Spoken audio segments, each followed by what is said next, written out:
Okay, it is setting it up.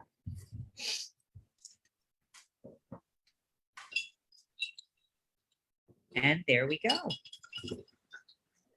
So good morning. Hi, how are you? Oh, a little overwhelmed today, but I will make it, I think. It is. It's a busy day. It's stewardship season, and it is the day after trunk or treat and all of that stuff. So it's a busy week, as many of them are. So welcome everyone. I'm Reverend Nicole Reilley, and this is Pastor Michelle Andrews, and we are doing our coffee with the pastors. Except, do you have coffee, Michelle? I drank it all. So I did have coffee. Now I have water. Yeah, I did have coffee too, and now I have water as well. But yeah. So, what are your plans for Halloween this year? Well, I've been thinking about that. We live in a neighborhood where there used to be a ton of kids. Yeah. And the last probably 4 or 5 years, we just get this little trickle. And it's kind of sad because it's always fun to watch them come through and see the costumes. So we will have candy and we will be ready for anybody who comes. We have some new families living on our street. It's sort of turning over. So hopefully we will have some. And I was thinking that I might do a charcuterie for dinner. Ooh. Something that's fun and easy, and I don't know. We'll see. Wow, that sounds great. What are your plans? Do you guys have kids that come trick or treat? I don't know how it'll be this year. Usually we have a small handful of kids, but our street is turning over. So we've had like 3 of the houses be sold in the last year or so. So maybe we'll see more kids, but my book club is getting together. And we'll be meeting in one of the driveways and out there with candy if kids come by. And I have been invited to dress like my Cruella, bring my Cruella outfit. So I said, okay. Last night. I can do that, yeah. And I think it'll be good. I like Halloween. I've always liked Halloween. I love children, and I love children dressed in costumes. Right. So, like last night, there were all these kids that were, a little dragon, a little princess, a little Batman, a little Spider-Man, and then a lot of costumes I do not understand. So I do not really know what they are. But I think when you don't have kids, right, Yeah. then we're not watching the shows or the movies or whatever that those costumes come from. I love the little ones, like the ones that just barely can walk, and always the whatever the head thing is halfway over their eyes, and so cute.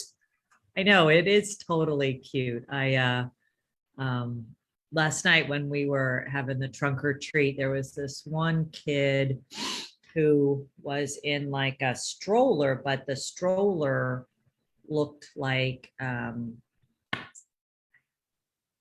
the Cinderella carriage. Oh my gosh. Yeah. Aww. Let me see if I might be able to show it, but it was super cute. I was like, can I take a picture of that? So yeah. So that was the little carriage. Oh my gosh. Isn't that cute? So cute. Yeah. And what else? Oh, and here was the little dragon who kept petting the puppy that I had. No, right? And here I am with my puppies as my Cruella. Yes.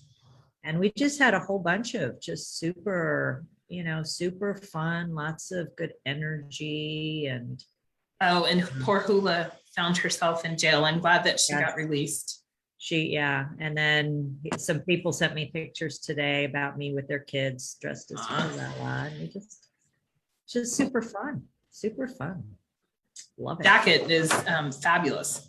I know, right? It's made of Dalmatians, I understand.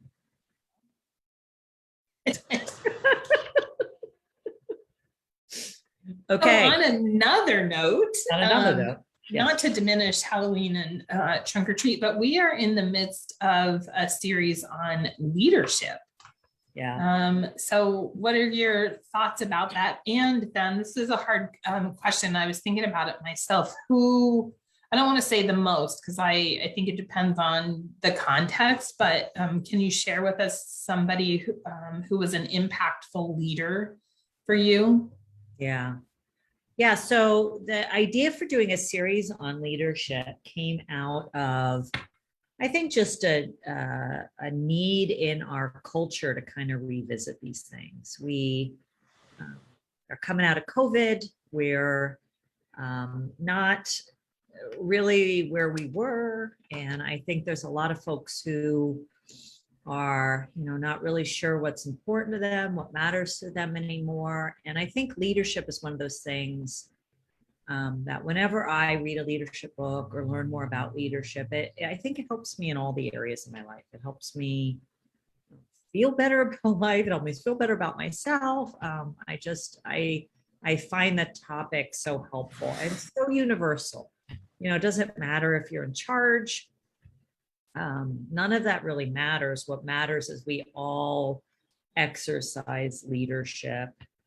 And how are we going to do that? And this week we're going to talk, I think one of my favorite things to talk about, how we lead in community and what are some of the pieces that matter so much in that. And I'm going to talk about one of the leaders that's had an effect on me, who's Bishop Carcano. And I served with Bishop Carcano for 3 years at the conference center. And one of the things that I admired about her was her focus on the local church. And for me, that was that she was out visiting and worshiping at local churches every Sunday. And as someone who's really a local church person, so even when I worked at the conference center, I had a local church that I was really involved in and preached regularly and volunteered regularly there. It was great for me to see how she did that. And she would go to 2 or 3 churches on a Sunday. She'd just show up. She wouldn't show up as the bishop. She'd just show up to worship. And, she'd show up to support it. She'd show up to encourage.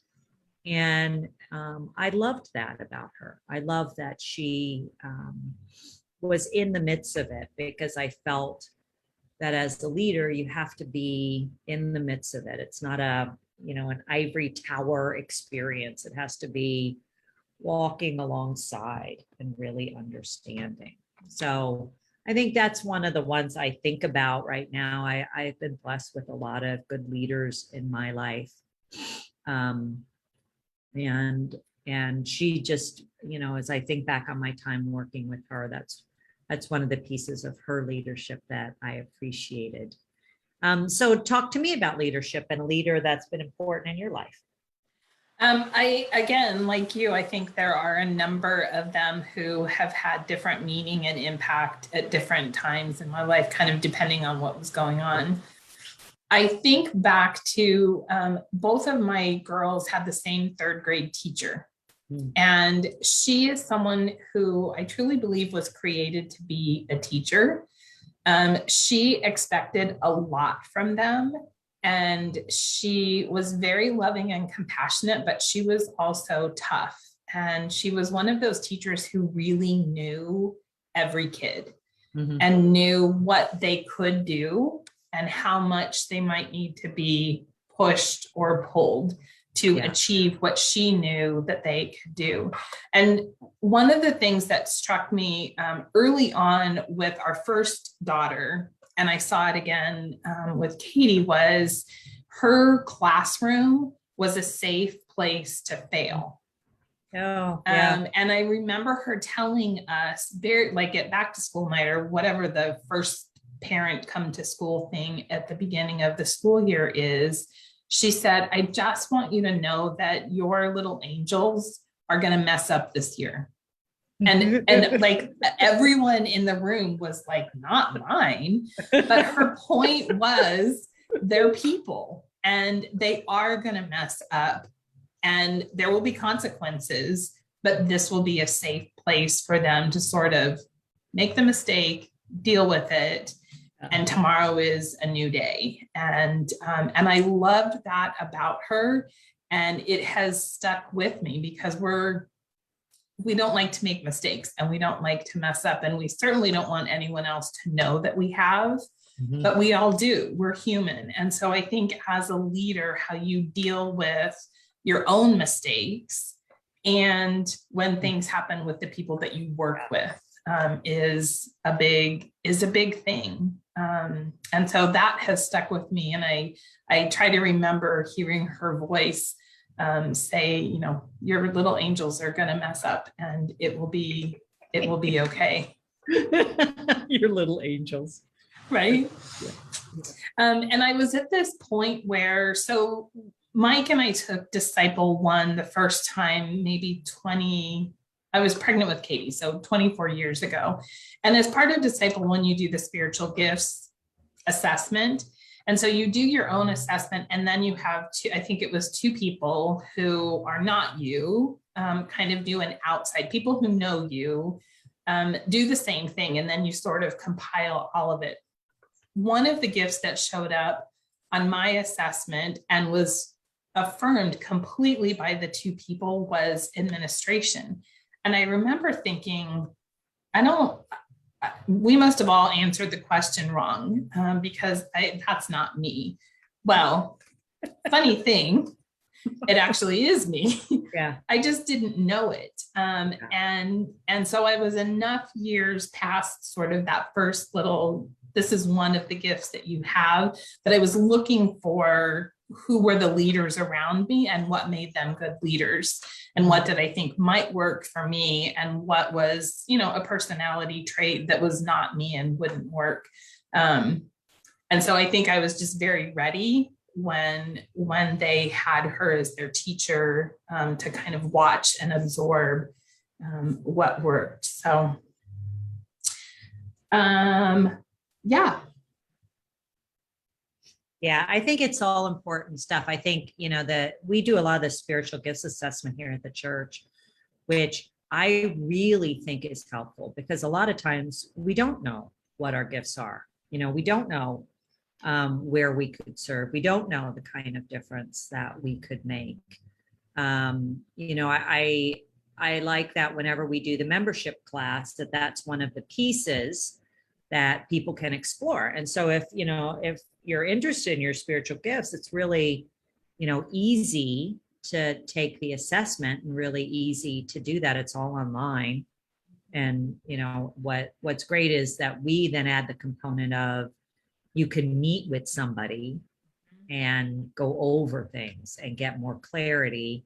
It's a little more personal and I think a little more helpful. You know, we're working on what's next for us as a church as we come out of COVID.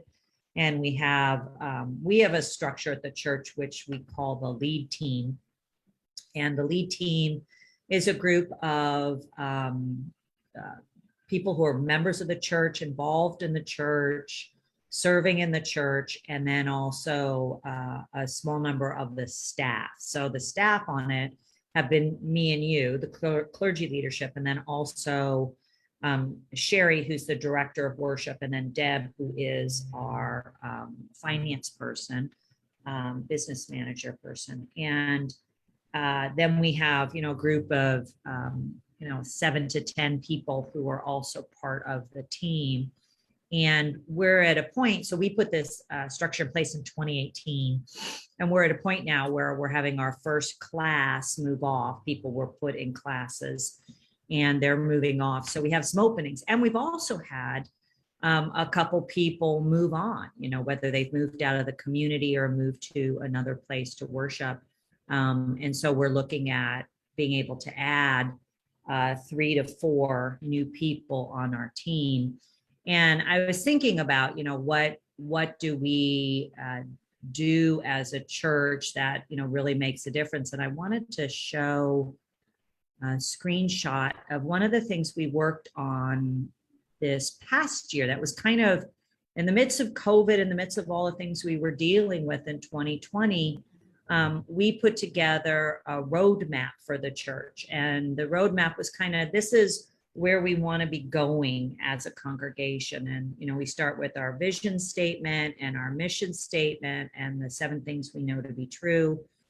And then kind of we had picked, and this, all was before COVID started, right? And of course, things changed, but we looked at, what kind of were our goals and objectives, and we wanted to deal with our community connection. So being more connected to the community around us outside the church, assimilation. So helping people who are new get connected, leadership development, helping new people grow in their leadership skills, and then generosity, which in this case was about the campaign we've been working on for Growing Into Tomorrow. And so our lead team was in like little subgroups, and they worked on all of this. And even during COVID, we did put to the side the assimilation piece because it was harder to do that as a team. We more did that, just as clergy, as we were getting to meet people and know people online. But it was a way for us to kind of think about where are we going and what's next. And so now we're at a point where we're looking at what's next for us. And we've been looking at some of the goals and things we're thinking where God's calling us, and that the lead team would be the guiding group that would help us with this. And so we're excited about applications are up. So you can go to the church website, and under the resource tab, you'll see leadership, and you'll read about the lead team. You'll read about kind of the history and what the goals are of the lead team. And then there's also the application is there. And so we're excited to, see people fill out that application. And, if you fill it out, it doesn't mean you're going to get on the lead team, but it's that start. It's that saying, yes, I feel God's calling me. I want to contribute. I want to be part of the church's future. And I think there's always been conversation at this church that we want to be more diverse. We want to grow younger. We want that diversity. That's a priority. And I'm hoping, of course, we only can go with who applies, but I'm hoping that, younger and more diverse people feel that they don't have to already, know all the things. And for people who've been around for a while too, who may, never have given leadership, but know that it's open to them, and that a lot of what we do is, we work as a team, right? We're working together to help each other with all of it. And so there's great opportunity in that. So we'll talk more about it on Sunday to give people, and of course, we're always open to have the one-on-one conversations too. Yeah, I think I was going to make sure that we mentioned that either you or I or anybody on the lead team really would be willing to just kind of meet for coffee or a phone conversation or something. I think as clergy and staff, we have one perspective because we're living and breathing and doing it all day, every day. Where the lay people on the church are bringing their unique skills and gifts to that team, and we really do work together to push ourselves forward. Always looking ahead, not ignoring what's happening today, but always looking ahead so that we're ready for what might come next. And then when things go ahead. If you don't know who's on the lead team, on that resource page, they're all listed there. Great. Awesome. Yeah. Okay. So talk about what's coming up, caring, sharing tree, Advent, all that kind of stuff. I know Advent starts I feel like I should whisper it, in 2 weeks for us, right? 2 weeks, 2.5 weeks. We'll give it a little. So November 14th, we will begin the season of Advent. We do an extended Advent of 6 weeks. So that means that our worship themes will be about Advent and those kind of rituals and traditions, lighting the Advent candle during worship and those kind of things. So I hope people will come and join us in person. And if you're not quite comfortable with that, certainly live stream works. It's been kind of as a side note, it has been so exciting and great as people are more and more coming on Sunday mornings. I appreciate our live stream, absolutely. And it has been so helpful in the last year and a half.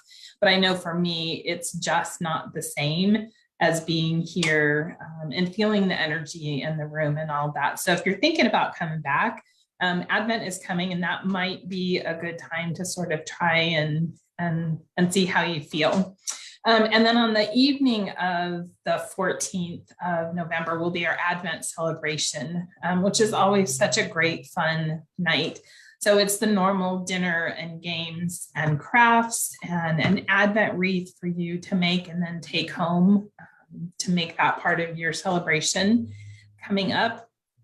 And I think I heard we are having carolers, and so it really will be a fun night. You can get tickets after worship on the patio or anytime the church office is open. And then we'll end that evening with worship and the lighting of the trees, which is just always for me, and I think a bunch of people, kind of a special moment. And worship, you don't need a ticket for, you can just come.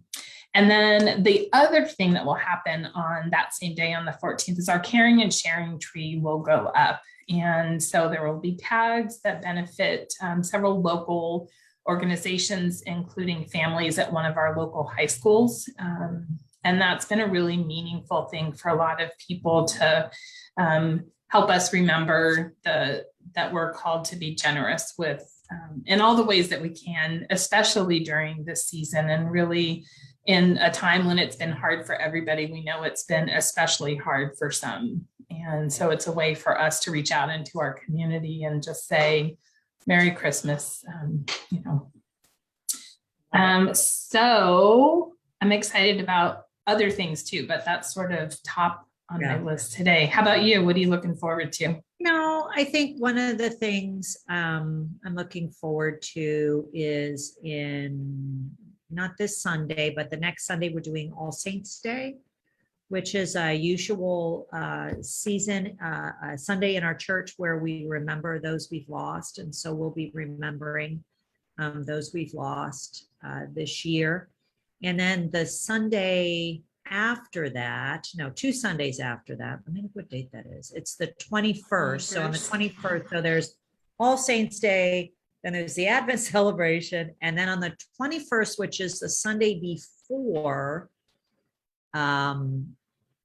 Thanksgiving, we're going to be doing Friendsgiving after the second service. And so if you don't know what that is, that's we're going to be doing a potluck and have an opportunity to just hang out together, celebrate Thanksgiving a little early with our friends and family here at the church, and just really have that opportunity to be together in this season. And, it'll be a good old-fashioned church potluck. And so you will see that we will put up some links so you can sign up, which I think is kind of weird. I mean, I just think if you have a church potluck and just everyone brings green beans, you just have green beans, I guess. But we're more organized at this church, and so we're gonna have a sign-up sheet.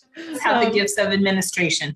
That's right, exactly. Whereas I'm like, well, whatever, it's fine. If we just have all of one thing, who cares? All desserts, that's fine. Yeah. So so that'll be really good. I'm really looking forward to that. I really appreciate just how much we've been able to go back to a rhythm that's a little more normal and still work to keep everybody safe. And so we hope that you'll sign up and be part of our Friendsgiving celebration. So we anything else that you have, Michelle, that you want to share? I don't think so. Okay. I mean, always, but I think we covered a lot today. We covered a lot today. I know. It's one of those times where everything's just getting, it's getting busy again. And I just kind of love it. Right. I just kind of love it. I love all the pumpkin spice Thanksgiving Christmas stuff. Yeah. I have there's a new small group that's meeting on Wednesday nights. And so we were talking last week or last night, and I confessed that I have started watching the Hallmark Christmas movies. And it is very possible that Spotify Christmas has played both on my computer and in my car. Just a couple times, times. Okay. Yeah, I'm in a family of people who won't do anything until the Sunday after Thanksgiving. Whereas, I've been working on Christmas for a while. For months. We're like, is it here yet? Right? And we in July, we were talking about Christmas at the church, right? I'm like ready to bring my little tree and turn the lights on. I should have made some pumpkins or something. Totally. We should totally do that. Okay. So the date for our next coffee is on November 23rd. And that is the Tuesday before Thanksgiving. So we will have much to report on. We can report on the Friendsgiving just 2 days before. And on just 2 days after Thanksgiving. Yeah, that'll be fun. I'll be so ready for that. Yeah, me too. Okay, my friend, it's been good to spend time together and share a little break in the middle of a long week. And we hope that those of you who have joined us either in person, online, or you're listening to this later, that it was a little respite in the middle of your day as well. So we will see you again for Coffee with the Pastors in November. Sounds good. Okay. Bye. There we go. Bye.